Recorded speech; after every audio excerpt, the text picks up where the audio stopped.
Bonjour à tous. Aujourd'hui, nous allons parler du jeu. Alors, pourquoi on va parler du jeu? Eh bien, vous vous rappelez, la semaine dernière, on a vu les pistons et les chemises, en fait, comment ils s'agençaient l'un dans l'autre. Et si on veut que ces pistons glissent dans leur chemise, il faut qu'il y ait un petit peu d'espace. Et nous allons voir en fait les règles qui déterminent comment doit fonctionner cet espace, comment on détermine cet espace qu'on va appeler le jeu. Alors pour rappel, je vous rappelle que en termes de mécanique, eh bien, on appelle alésage l'opération mécanique qui consiste à creuser l'intérieur d'une pièce. Et donc par extension, très souvent, on va parler d'alésage pour l'intérieur d'une pièce creusée. Donc ici, là, la chemise, l'intérieur de la chemise, on parlera d'alésage. De même, on va parler d'arbre, et l'arbre, ce sera la partie qui va venir s'insérer à l'intérieur de l'alésage. Et donc ici, notre piston va tenir lieu d'arbre. Je vous rappelle que la semaine dernière, nous avons vu un certain nombre de notions, ce qui était que la cote nominale, l'écart supérieur, l'écart inférieur et l'intervalle de tolérance. Si vous ne vous rappelez pas bien, il faut absolument revoir le cours de la semaine dernière. Sans ça, vous aurez du mal à comprendre ce qu'on va faire aujourd'hui. Prenons l'exemple de ces deux pièces. Donc vous voyez, à gauche, la pièce verte, qui a une partie cylindrique, elle contient un alésage. Et la pièce en jaune à droite, qui va venir s'insérer à l'intérieur, on va dire que c'est l'arbre. Et donc, si on prend chacune des pièces indépendamment, eh bien, on peut définir un certain nombre d'informations, les mêmes qu'on a vues la semaine dernière. Le diamètre du trou à l'intérieur de l'alésage, eh bien, ce sera la cote nominale, d'accord? Et la cote nominale plus l'écart supérieur, ça nous donnera eh bien, ce qu'on appellera l'alésage maximum, d'accord? Et si on prend la cote nominale à laquelle on ajoute l'écart inférieur, eh bien, on aura la cote minimale, en fait, qu'on va appeler l'alésage minimum. D'accord? Et bien sûr, maintenant qu'on a pris ces informations pour l'alésage, on peut faire exactement la même chose pour l'arbre. Et donc, on aura pour l'arbre maximum, qui correspondra à sa cote nominale, donc la cote à laquelle on voudrait avoir l'arbre, auquel on aura ajouté l'écart supérieur, d'accord? Et la cote nominale, auquel on ajoute l'écart inférieur, mais qui peut être négatif, et qui nous donnera l'arbre minimum.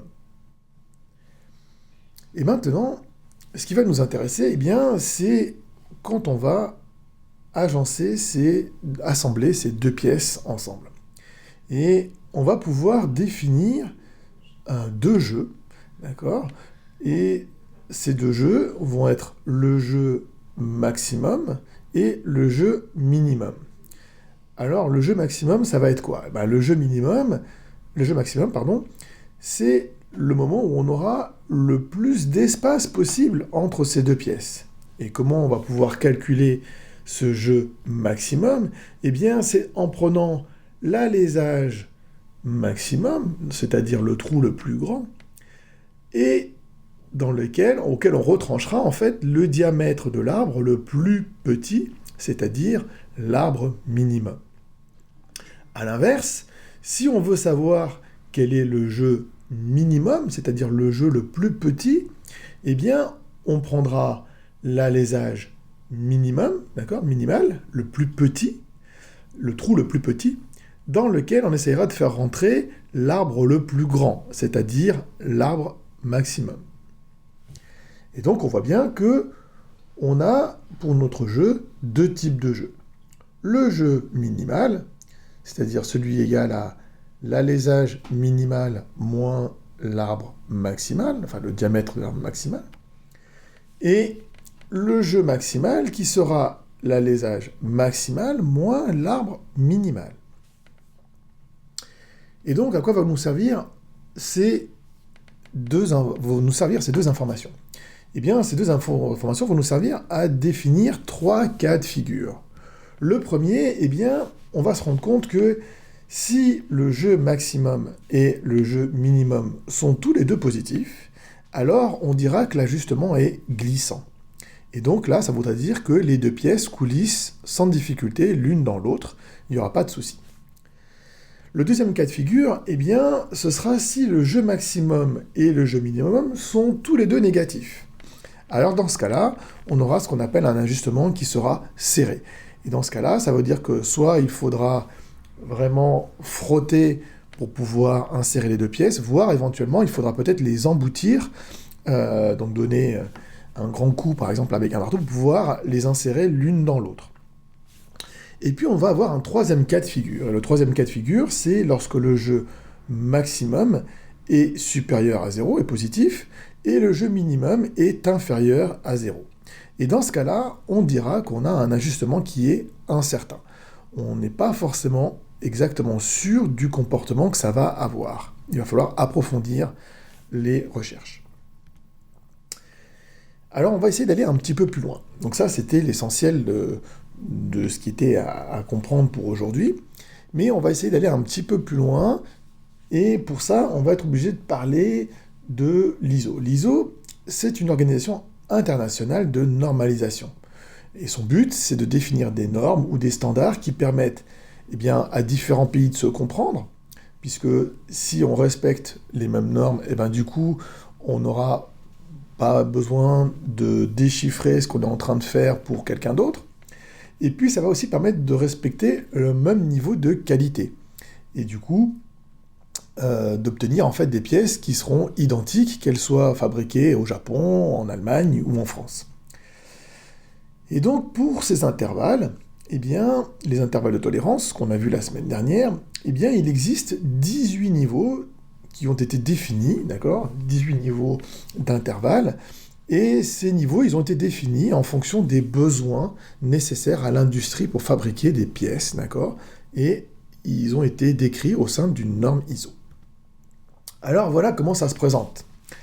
Donc là, vous avez, en haut, si vous regardez, vous avez un certain nombre de chiffres ici, ce sont les 18 cas de figure, en fait, pour l'intervalle de tolérance, d'accord ? Donc on peut avoir un intervalle de tolérance de 0,1, un intervalle de tolérance à niveau 0, 1, 2, etc., jusqu'au niveau 16. Et sur le côté, ici, vous voyez, vous avez des dimensions. Alors, qu'est-ce que ça veut dire ?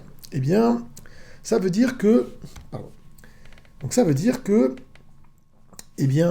si je prends la cote nominale de ma pièce et que je regarde ici à l'intérieur l'intervalle auquel ça correspond, d'accord ? Donc c'est le diamètre de ma pièce, je vais pouvoir définir un intervalle de tolérance qui pourra être associé, d'accord ? Donc plus l'intervalle de tolérance est petit et plus la pièce sera précise, et plus l'intervalle de tolérance sera grand, et moins la pièce sera précise.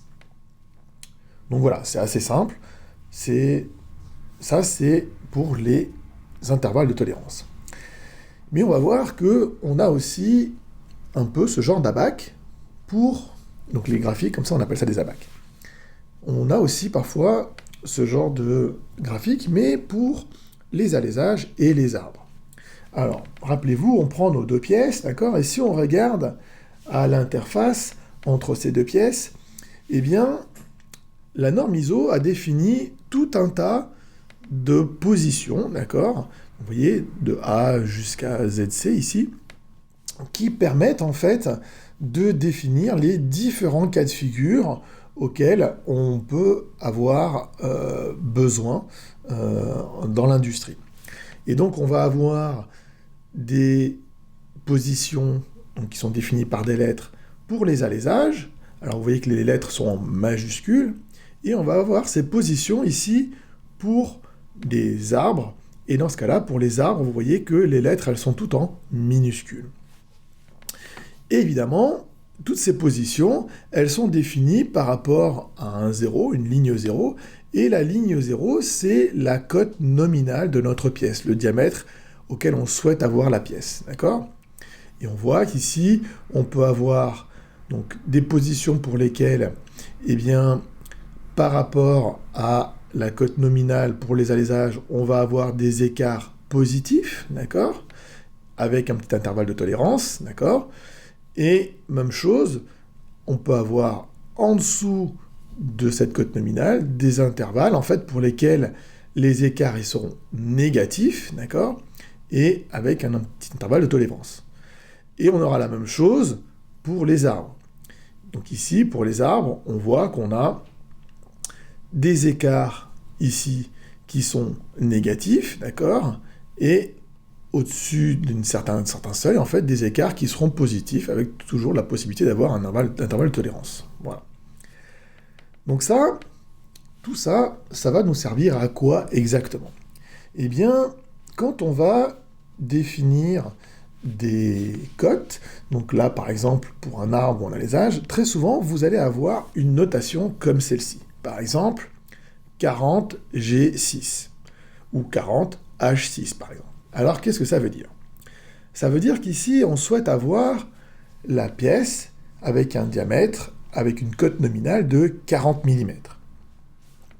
La petite lettre ici, eh bien, c'est la position de la tolérance, d'accord? C'est-à-dire, où est-ce qu'on veut se situer, en fait, sur la tolérance autour de cette pièce.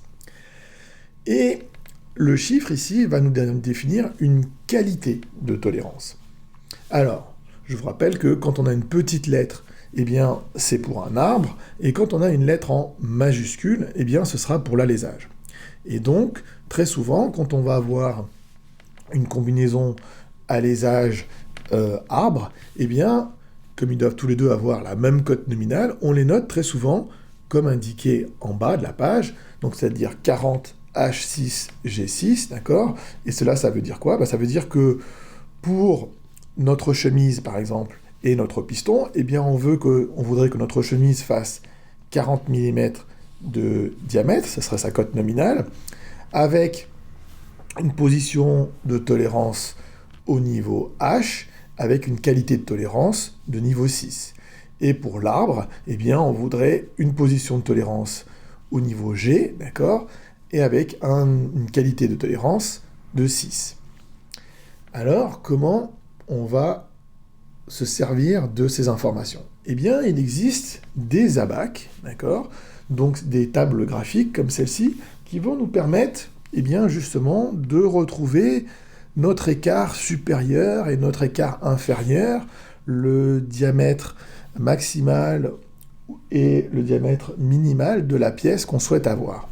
Alors, par exemple, ici, on va prendre notre cas de l'alésage, d'accord, à 40H6. Alors, ça veut dire quoi? Vous vous rappelez, on a dit 40 mm, c'est le diamètre, la cote nominale à laquelle on souhaite avoir la pièce. Et donc, ce diamètre, ici, il va falloir venir le chercher sur le côté, ici, vous voyez, on a des intervalles, en fait, de différentes tailles. Et là, on nous dit, par exemple, que toute cette ligne-là correspond à des écarts supérieurs et inférieurs et des intervalles de tolérance pour des pièces entre 30 et 50 mm, ce qui va être notre cas. Donc c'est sur cette ligne-là qu'on va lire, en fait, des informations. Ensuite, là, c'est pour l'alésage, on veut une position, ce qui nous intéresse, c'est la position H6, d'accord? Et donc, on ira lire dans le graphique en haut, on va aller venir chercher la position H6, d'accord? La zone de tolérance, et on voit ici qu'on a une position H6. Et donc, si on fait le croisement entre cette colonne et cette ligne, d'accord? Eh bien, on va tomber sur cette case-là, la case avec plus 0,016. Et donc, ça veut dire que pour un alésage de 40 mm, d'accord, eh bien, l'écart supérieur accepté pour cette pièce, il sera de 0,016 mm au maximum, et l'écart inférieur, il sera nul. C'est-à-dire que la pièce ne devra pas être en dessous ou au-dessus du diamètre nominal. Elle devra obligatoirement avoir le diamètre nominal au minimum. Voilà, c'est tout pour aujourd'hui. J'espère que les choses étaient claires. Et maintenant, vous pouvez passer aux exercices.